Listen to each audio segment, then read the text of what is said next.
Hey, buddy, hit that subscribe. Just a sec for you, but it means the world to me. The morning my husband died, the house didn't feel empty at first. It felt paused, like the world was holding its breath, waiting for me to catch up. His chair was still pulled out at the kitchen table. His mug sat where he'd left it the night before. I remember staring at that chair and thinking, how the hell am I supposed to do life without you?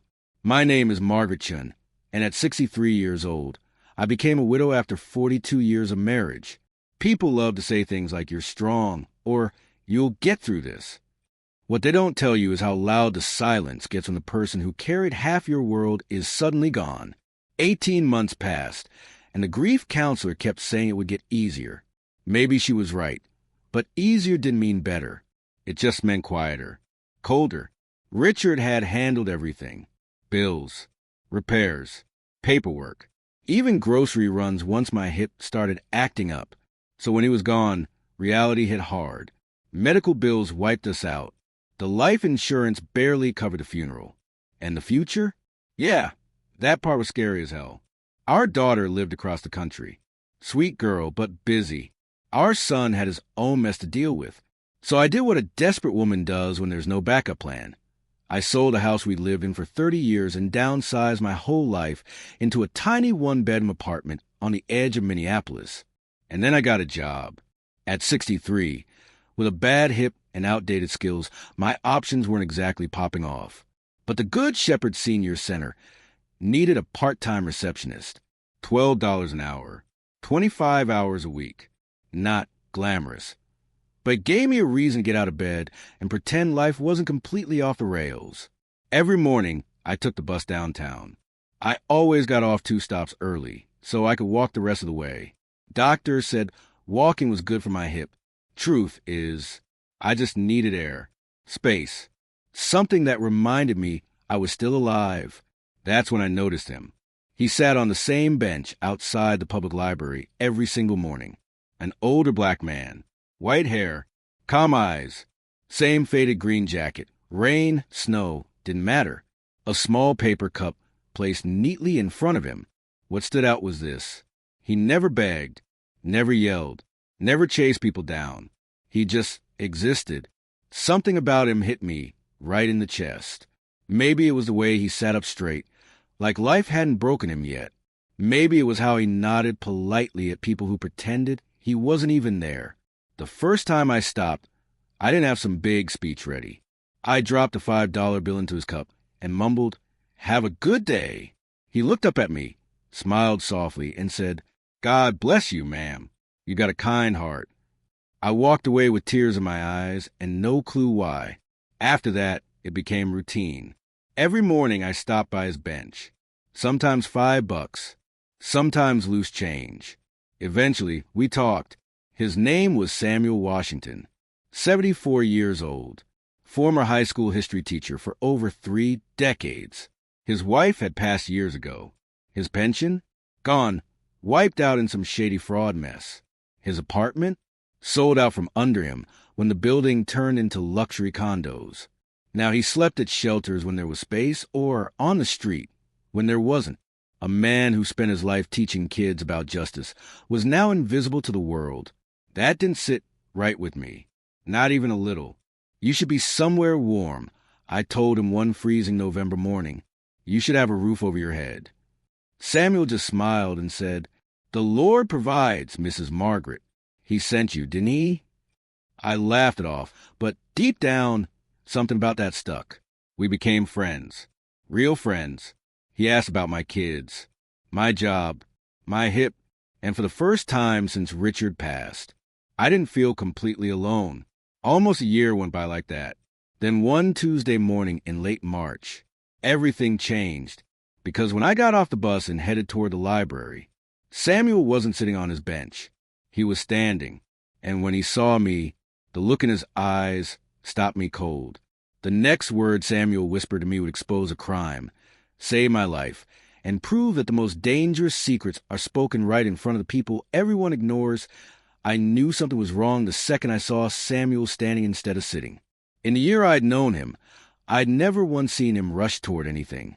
But that morning, his eyes were darting up and down the street like he was waiting for trouble to show up early.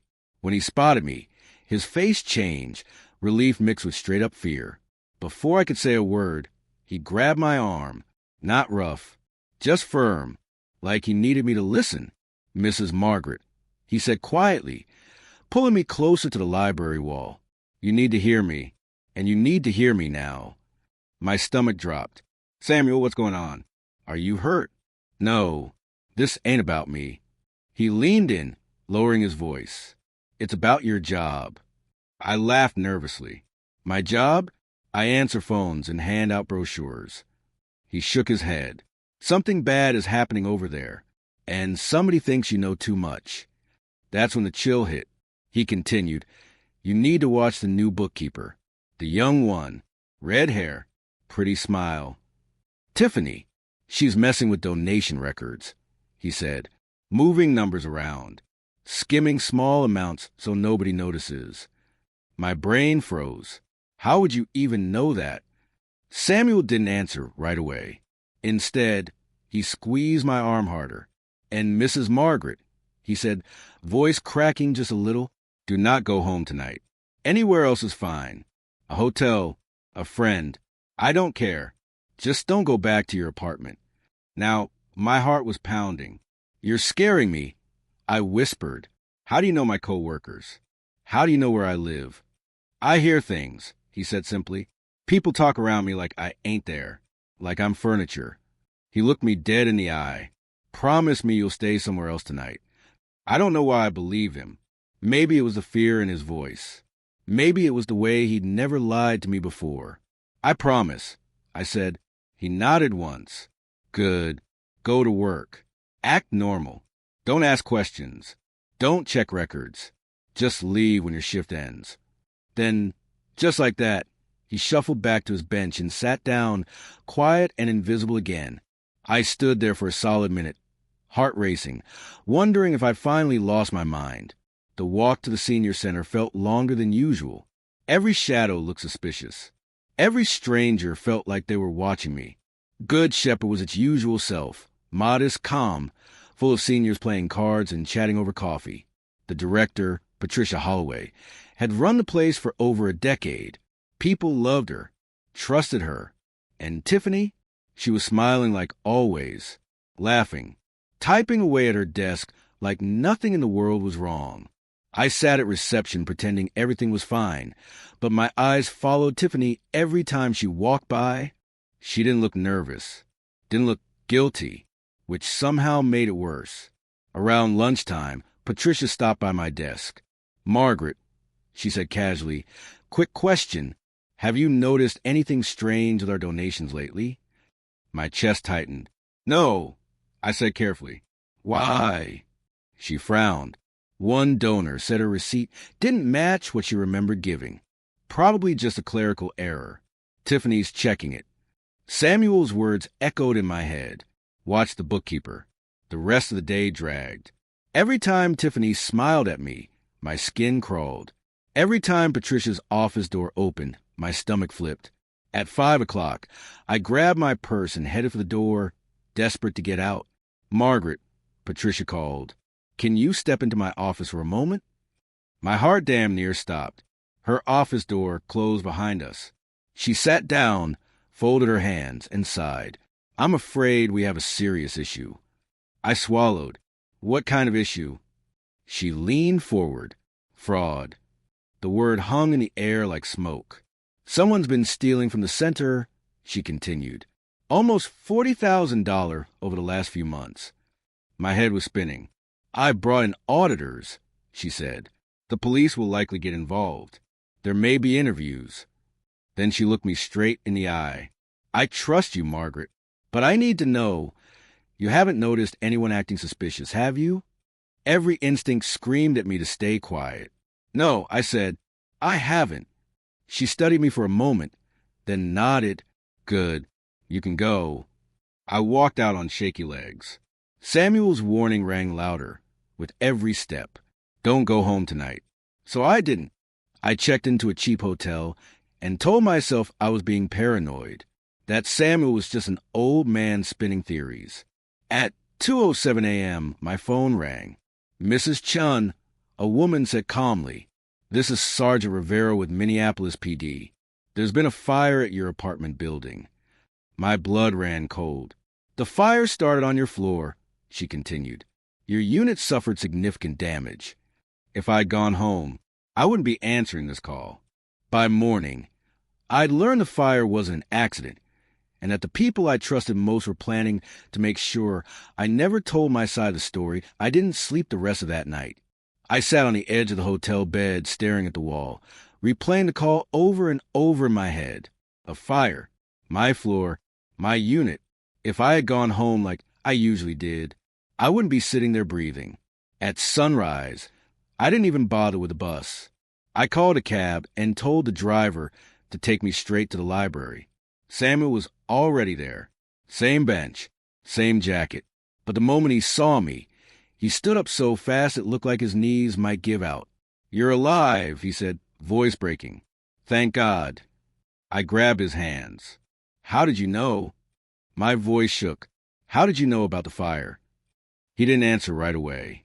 He guided me to the bench and sat beside me like a man carrying too much weight. Because I was listening, he finally said, from inside his jacket, he pulled out a small, beat-up notebook, the kind kids use in school. "I've been writing things down for weeks," he said. "Dates, times, faces." He flipped it open, pages filled with tight handwriting. 3 weeks ago, he said, 2 men sat right here, talked real casual, like nobody could hear them. My stomach dropped. "They talked about money," he continued. "Money taken from old folks, from charities, from your senior center." My heart slammed. What did they say? That the bookkeeper was solid, that the director had everything locked down. He looked at me, then one of them mentioned you. I felt sick. They said there was an old receptionist asking questions. Samuel said quietly, "They said she was becoming a liability." But I didn't ask anything. I whispered. "I know," he said, "but somebody thought you might." He turned the page. Last night, those same men came back, talked about a fire, said it would look like an electrical issue. My hands were shaking. They said your name, your apartment number. I stared at him, barely able to breathe. "Who are they?" I asked. "Do you recognize them?" Samuel hesitated, then reached into his jacket and pulled out a grainy photo. My heart stopped. It was Patricia Holloway, standing next to a tall, sharp-faced man I'd never seen before. "I followed them," Samuel said. "They met others at a coffee shop. I got pictures." Another photo. 4 people. One of them unmistakably Patricia. She told me the police were coming. I whispered. She told me there'd be interviews. Samuel nodded grimly. She was setting the stage. The truth hit me like a punch. They weren't just stealing money. They were planning to blame me, and the fire was supposed to make sure I never spoke. Samuel pressed the notebook into my hands. "Take this, and this." He handed me an old flip phone. Everything's in there. I looked at him. This man the world had ignored. This man who'd saved my life. "Why?" I asked softly. "Why risk yourself for me?" He smiled, that same gentle smile. "Because you treated me like I mattered." Tears rolled down my face. "I taught history for 35 years, he said. "Justice isn't just something you read about. It's something you choose." I stood up, resolve burning through fear. "I'm going to the police." I said. "Yes," he replied. "And this time, you're not walking in alone." But when I handed the evidence to the police, I learned the truth ran even deeper. And the people pulling the strings had been planning this for years. Walking into the police station felt unreal. My hands were shaking so bad, I could barely hold Samuel's notebook. I kept expecting someone to tap me on the shoulder and say this was all a mistake, that none of it was real. The officer at the desk listened politely at first. That polite, "Yes, your mum," look. But when I laid out the notebook, when I showed them the photos, when I mentioned the fire being set after threats had been overheard, the room changed. Within an hour, 2 detectives were sitting across from me. Serious faces. Notepads out. They already knew about the missing money. They already suspected arson. What they didn't know was how high up the rot went. The photos stopped the small talk. "That's Patricia Holloway," one detective said. "She's been on our radar for years." Years. That word made my stomach flip. They explained it slowly. Good Shepherd wasn't the only place losing money. 3 other senior centers across the state had similar clerical errors. Same pattern, same kind of numbers, same timeline. And the man standing next to Patricia in the photo, her brother, a so-called financial consultant who specialized in nonprofits. The bookkeeper, Tiffany, her niece. This wasn't a mistake. It was a family business. And I was the loose end. The detective leaned forward. "If Samuel hadn't warned you," he said quietly, "you wouldn't be sitting here right now." The fire at my apartment was an accident. They found accelerant, security footage, receipts. Someone had been paid to make it look random. I spent the next 2 days giving statements, answering questions, replaying everything again and again. And then they made arrests. Patricia didn't cry, didn't deny it. She looked straight at me as they led her away. Cold calm, like she'd already written the ending and couldn't believe it changed. The trial moved fast. I testified. My voice shook, but I told the truth. Then Samuel testified. He wore a borrowed suit and stood taller than anyone in that room. Calm, precise, clear. The jury listened. Patricia got 15 years. Her brother got 12. Tiffany got 5. The man hired to start the fire got 20. Justice hit hard. But when it was all over, Samuel disappeared. He wasn't at the bench. Not at the shelter. Nowhere. 3 days later, I found him in the hospital. Collapsed, dehydrated, kidney failure, untreated diabetes. I sat by his bed, holding his hand, crying. "You already did enough," he whispered. "No," I said, "not even close." Because saving my life wasn't the end of the story. It was just the beginning of me fighting to save his. Seeing Samuel in that hospital bed broke me in a way I wasn't ready for. This man had stood up to criminals, saved my life, and helped bring down a whole fraud operation.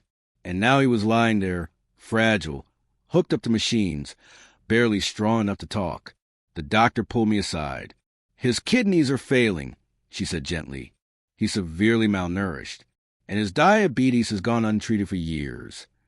Years. I felt sick. All that time on the street. All those winters. Samuel squeezed my hand. "Don't cry, Mrs. Margaret," he whispered. "This ain't your fault." But it felt like it was. I sat there every day. I brought books, warm socks, real food once he could eat again. And I made a decision. I wasn't letting him disappear again. I started calling everyone. Social services, housing programs, legal aid. Most said the same thing. "We'll put him on a list." A list doesn't save lives. So I went louder. I contacted local reporters. I wrote letters to city officials. I told Samuel's story, not as a headline, but as a human being, a retired teacher, a man who lost everything because he trusted the wrong people, a man who saved someone else when he had nothing left. And people listened. Donations started coming in. A lawyer took his case pro bono to recover his pension. A nonprofit stepped up with housing. By June, Samuel walked out of the hospital and into his own apartment. Clean, safe, warm. He sat on the couch, shaking his head. "You didn't have to do all this," he said. "Yes," I replied. "I did." He saved my life. I just returned the favor. But what Samuel said next changed the way I looked at kindness forever and made me realize how one small act can create ripples that change everything. I visited Samuel on move-in day. Boxes everywhere. Secondhand furniture. A stack of donated books already lining the shelves. He sat in the middle of it all, quiet, just taking it in. "You know what I used to tell my students?" he said after a long pause. I sat beside him. "What's that?" "That history isn't just about the past," he said. "It's about choices. Small ones. The kind people don't think matter." He looked at me. "You stopped at my bench one morning, dropped $5 in my cup, looked me in the eye. I smiled softly. It didn't feel like much. That's the thing, he said. It never does. He explained how one small act creates ripples, how kindness moves in ways we can't see, how that single moment told him he still mattered and gave him the strength to act when it counted. Life didn't magically turn perfect, but it turned real. I'm 65 now. I still work at a senior center, a different one, and I pay attention. I ask questions. Every morning, I still walk the last 2 bus stops. And every morning, I stop for coffee with my friend Samuel. He's healthier now. Volunteers at the library. Helps kids with homework. Teaches them history and justice. People think this story is about crime. It's not. It's about kindness. Because you never know who's watching. You never know whose life you're touching. And you never know when that kindness might come back and save yours. All of this started with $5 and a moment of respect. That small ripple became a wave, and it changed everything.